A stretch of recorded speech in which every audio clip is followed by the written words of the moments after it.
কাশীর মণিকর্ণিকা ঘাটের পাশে একটি মহাদেবের মন্দির আছে। আপনারা যদি কখনো যান সেখানে দেখতে পাবেন মন্দিরটি মাটির নিচে ধসে গেছে।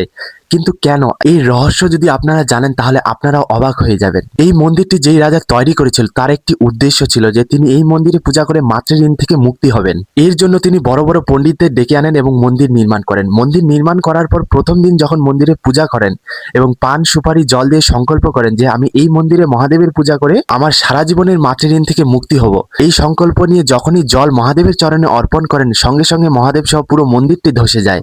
তখন থেকে এই মন্দিরটি এইভাবেই পড়ে আছে। এর থেকে এটাই বোঝা যায় বন্ধুরা, আমরা সারা জীবন যতই পুণ্যকর্ম করি না কেন, মাতৃঋণ মায়ের যে ঋণ আছে সেটা থেকে কখনোই বের হওয়া যাবে না, যেটার প্রমাণ মহাদেবও দিয়ে থাকে। তাই আমাদের সনাতন ধর্মে মা বাবার মাতৃঋণকে সবার উপরে রাখা হয়েছে। তো এই ঋণ কখনোই পরিশোধ করা যাবে না। কিন্তু হ্যাঁ, এই মাতৃঋণ থেকে একমাত্র মুক্তি পেয়েছিলেন হনুমানজি।